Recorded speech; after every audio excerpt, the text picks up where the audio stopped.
عورت کل کہے گی کہ اے پروردگار، میں نے ان کے بچے کو پالا تھا، میں نے ان کے کپڑے دھوئے تھے، میں ان کے لیے کھانا بنایا کرتی تھی، میں ان کے گھر کے سارے کام کاج کے بوجھ اٹھایا کرتی تھی، میں گھر کے سارے کام کو سنبھالتی تھی، اور یہ آپ کے حکموں پر چلتے تھے، مسجد میں جا کر نماز پڑھتے تھے، جلسہ جلوس میں جاتے تھے، دین کی باتوں کو سن کر کے آتے، خیر اور بھلائیوں کو سن کر کے آتے تھے، لیکن مجھے بتاتے نہیں تھے نماز کا حکم ہوا، کب ہوا، کیسے ہوا، کیوں ہوا، انعام کیا ہے اور چھوڑنے پر عذاب کیا ہے، اس نے مجھے بتایا نہیں۔ نماز میں کیا پڑھی جاتی ہے، نماز کیسے پڑھی جاتی ہے، نماز پڑھنے کے لیے نیت کیا ہے، نیت کیسے کی جاتی ہے، اس نے مجھے بتایا نہیں۔ وضو کیا ہے، غسل کیا ہے، اس میں کتنے فرائض ہے، فرائض کیا ہوتا ہے، اس نے مجھے بتایا نہیں۔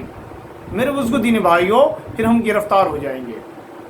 اس لیے گزارش ہے کہ اپنے گھر کی عورتوں کو، اگر وہ ان پڑھ ہیں تو ان کو ضرور بالضرور، اگر آپ تعلیم یافتہ ہیں، پڑھے لکھے ہیں، تو ان کو کم سے کم ایک وقت متعین کریں کہ ان کو کچھ نہ کچھ دین کی باتیں بتا کر کے، کم سے کم جو پہلی چیزیں ہیں، بنیادی چیزیں ہیں، فرائض غسل، فرائض نماز، فرائض وضو وغیرہ، یہ جو بنیادی چیزیں یہ تو بتائیں، تاکہ ان کی عبادت بھی قابل قبول ہو۔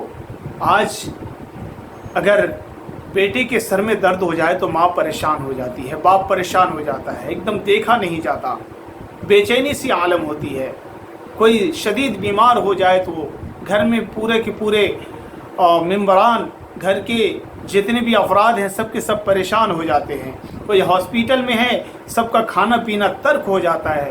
لیکن میرے بزرگ دینی بھائیوں، جب اعلان ہوگا فلاں خاتون جہنم میں چلی جائے تو اس وقت آپ کا دل کیسے صدمہ برداشت کر پائے گا کہ آپ نمازی ہیں، نماز پڑھ کے آپ جنت میں جا رہے ہیں، اور آپ کی والدہ جہنم میں چلی جائے۔ آپ جنت میں جا رہے ہیں، آپ کی بہن جہنم میں چلی جائے۔ آپ جنت میں جانے والے اعمال کر رہے ہیں، نماز پڑھ رہے ہیں، اور آپ کی بیوی جہنم میں چلی جائے، آپ کی شریک حیات جہنم میں چلی جائے۔ آپ نماز پڑھ رہے ہیں، آپ کے خیر کے کام کر رہے ہیں، لوگوں میں چل پھر کر دین کی دعوت کا کام کر رہے ہیں، آپ جنت میں جائیں گے، اور آپ کی بیٹی جہنم میں چلی جائے۔ میرے بزرگ دینی بھائیوں، ابھی موقع ہے، ابھی وقت ہے، اپنے گھر کی اصلاح کریں، اپنے گھر کی عورتوں کو نماز کے لیے آمادہ کریں، ان کے اندر جو دین کی کمی ہے، دین سیکھنے کی کمی ہے، اس کو دور کرنے کی کوشش کریں، اور ہر حال میں کہیں کہ وہ پردے میں رہیں، چاہے گھر میں محرم ہو یا غیر محرم ہو، ہر حال میں وہ پردے میں رہنے کی کوشش کریں۔ یاد کریں، یاد رکھیں کہ کوئی بھی آدمی، چاہے وہ مسلمان ہو یا غیر مسلمان ہو، جس دھرم کے بھی ماننے والے ہو، چاہنے والے ہو، اللہ نے ہر ایک پر پردے کا حکم فرمایا ہے، اور خاص طور سے مسلمانوں کے اوپر جو پردے کا حکم ہے، کوئی مانے یا نہ مانے، لیکن مسلمانوں کے اوپر تو لازم ہے، ضروری ہے، اور پردہ ایک فرض ہے۔ میرے بزرگوں، آدمی زندگی تو ننگے ہو کر کے گزار لیتا ہے، زندگی تو جیسے تیسے گزار لیتا ہے، لیکن جب پروردگار اپنے پاس بلاتا ہے تو یاد رکھیں، ذرا غور کریں، ذرا رو کے دیکھیں کہ کتنے کپڑوں میں بلاتے ہیں۔ مرد ہے تو کم سے کم 3 کپڑے، عورت ہے تو کم سے کم 5 کپڑے ہوتے ہیں۔ اللہ پردے کا اتنا اہتمام فرمایا ہے کہ اپنے پاس بلاتے ہیں تو کہتے ہیں کہ اے میری بندی، بھلے ہی تو دنیا میں ننگے سر چلا کرتی تھی، بھلے ہی تیرے سطر کھل جایا کرتے تھے، لیکن آج تو احکم الحاکمین کے پاس آ رہی ہے پورے پردے میں آنا۔ جب اس کے اندر پردے کا اہتمام کرنے کی طاقت چھین لی جاتی ہے، جب اس کے اوپر کپڑے پہننے کی طاقت چھین لی جاتی ہے، جب وہ خود سے کپڑا پہن نہیں سکتی، پردے کا اہتمام کر نہیں سکتی، دوسرے آدمی پہناتے اڑھاتے ہیں، پھر بھی اہتمام ہوتا ہے۔ ناظرین کرام، امید کرتا ہوں کہ آپ کو یہ بات ضرور اچھی لگی ہوگی، اور ضرور دل پر ہاتھ رکھ کر کے آپ سوچیں کہ یہ جو باتیں کہی گئی ہے وہ حق ہے یا نہیں ہے، وہ سچ ہے یا نہیں ہے، ایسے معاملات آنے والے ہیں یا نہیں ہیں۔ اگر آنے والے ہیں تو میرے بزرگ دینی بھائیوں، اس ویڈیو کو زیادہ سے زیادہ آپ شیئر کریں تاکہ لوگوں میں دینداری آ سکے، گھر کی خواتین راہ راست پر آ سکے، اور اگر مناسب سمجھے تو اس چینل کو، عمر جی پی کو سبسکرائب بھی کر لیں، بیل آئیکن کو پریس کر لیں، اور کمنٹ میں بتائیں کہ آپ کو جو بات بتائی گئی ہے اس میں کوئی غلط تو نہیں، کوئی افسانہ تو نہیں۔ اور میں آپ تمام سے التجا کرتا ہوں کہ اس ویڈیو کو زیادہ سے زیادہ شیئر کریں، ایک امانت سمجھ کے، کیونکہ آپ نے سنی ہے اور آپ دوسرے کو یہ بات نہیں سنائیں گے، آگاہ نہیں کریں گے، تو ہو سکتا ہے کل قیامت کے روز اللہ تعالیٰ کی گرفت میں نہ آ جائے۔ اس لیے اس ویڈیو کو زیادہ سے زیادہ شیئر کریں۔ والسلام علیکم ورحمۃ اللہ وبرکاتہ۔